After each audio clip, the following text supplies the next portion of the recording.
Hi all, this is Alan with Bothell STEM Coach, and today I'm continuing on with the 2019 AP Physics C Mechanics Free Response questions, and I'm looking at set 2. So make sure if you're looking, if you're seeing the wrong questions, it's on set 1. As usual, I have any corrections in the description below, as well as PDF solutions that I'll update to the corrected values if I find any mistakes in my answers here.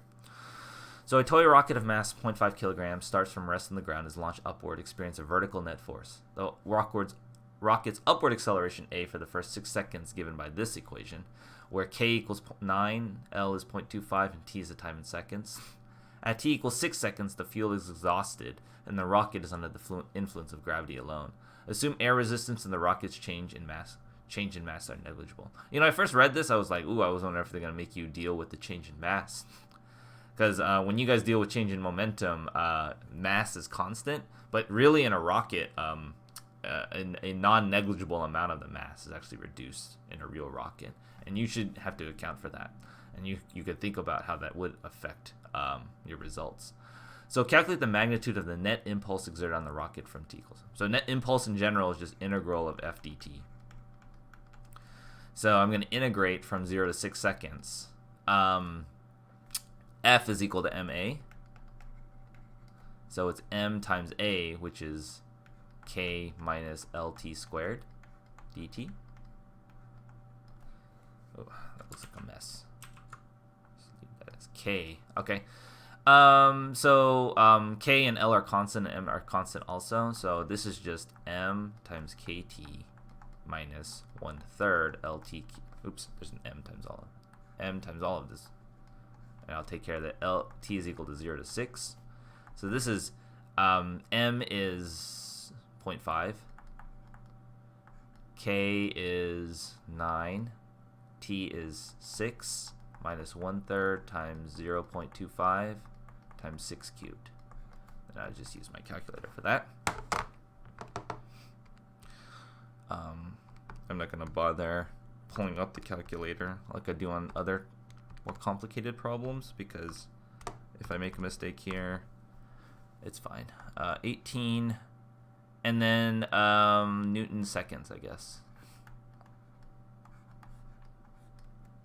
So let me just double check that I put everything in right, but I think I did. Yeah. Okay. So B is calculate the speed of the rocket at t equals 6 seconds. So all this momentum all this impulse causes a change in momentum. So this 18 is equal to m delta v.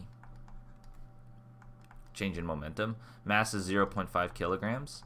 And because it started at rest, the change in velocity is just the final velocity. So Vf is equal to 36 meters per second. I just divide by the 0.5. Okay. This was A. This was B. C is calculate the kinetic energy. Well, kinetic energy is pretty easy. 1/2 mv squared.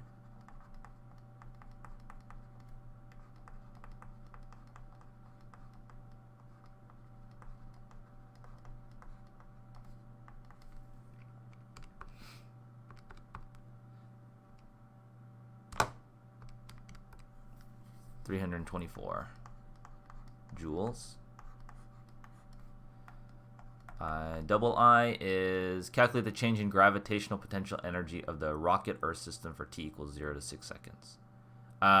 So potential energy is just mgh.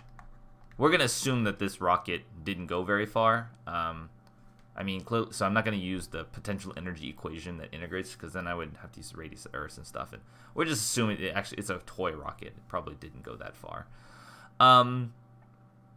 So we have to know how far it traveled in that time period. And it wasn't under constant acceleration. So I think I just have to integrate. To find this displacement, I just have to integrate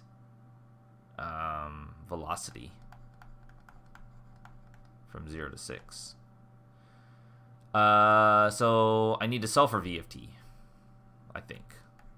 Oh, wait, they gave me v of t. This is upwards acceleration. So v, in general, is the integral of a dt, the integral of acceleration. And so it would be KT minus 1/3 LT cubed. Now there's a plus constant, but you know, here when v of 0, it should be 0. And so because the initial velocity was 0, and when I plug in 0, I get 0. So I don't need to add any constants because v of 0 equals 0. But you should always check that. You can't just assume that when you plug in t equals 0 that it will be 0. It kind of depends on what the function is. In this case, it is the case. So then h is the integral of 0 to 6 of this. So that would be 1/2 kt squared minus 1/12 lt to the 4th from 0 to 6. So it's 1/2 times 18, or k, which was 9, times 6 squared, minus 1/12 times L, which is 0.25, times 6 to the 4th.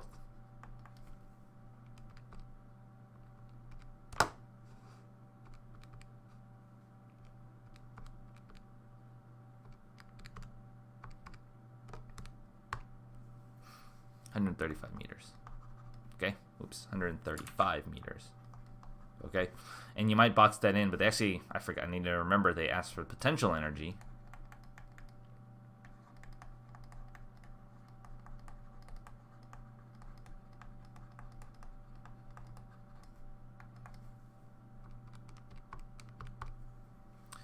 (661.5 joules). Okay. So calculate the maximum height reached by the rocket relative to its launching point. Okay, so for this one, you have to think about the fact that first it traveled 135 meters. That's what we calculated right here. So we know it traveled 135 meters to begin with. So then we have to figure out, well, it had some velocity left at the top. And so it continued to move on a parabolic arc at the top there. So I just need to know about how much additional height did it travel after the engine's cut off, right? And so then I would say, well, the displacement is using, I wouldn't use this equation because I would use the Vf squared is equal to V naught squared plus 2a delta x equation. Because for maximum height, when it's moving on just the force of gravity, this is 0. So I'd have 0 is equal to the initial velocity, which is 36 squared, minus 2 times 9.8 times delta x. And so the additional displacement that I have was 36 squared over 2 times 9.8.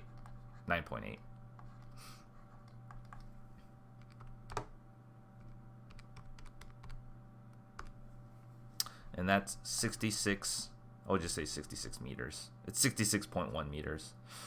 Okay, and so we need to add that to our original height. The height that it reached, the 135 meters that it reached with the engines on. So the max height would be 66 plus 135. We'll call it 201 meters. Okay. So 201 meters. So now the question is on the axis below, assuming the upward direction to be positive, sketch a graph of the velocity v as a function of time. T from the rocket is launched at the time it returns to the ground.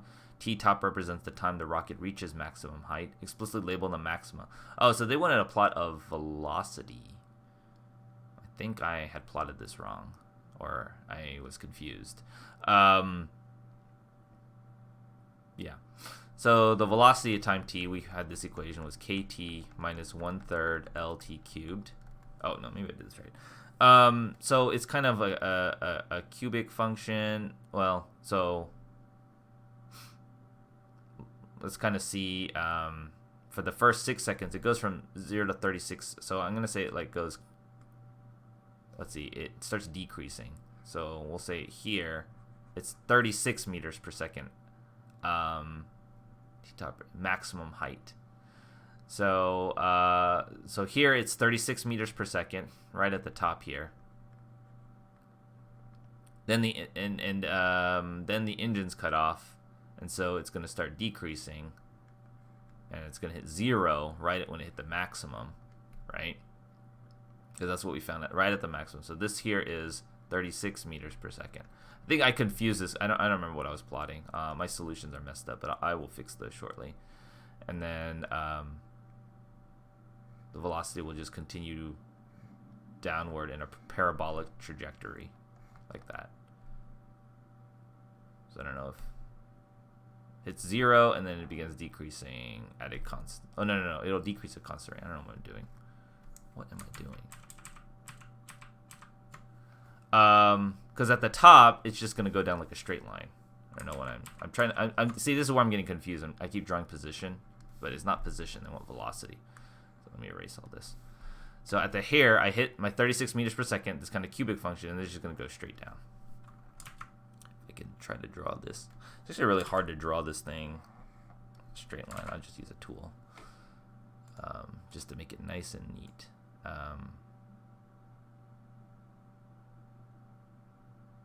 There you go. Close enough. Like that. Okay. Where this is the maximum. 36 meters per second right up here. Okay. So, hope you found that helpful. Let me know how you did in the question. Let me know how you did, and also let me know if I made any mistakes here. So, I'll see you in the next video.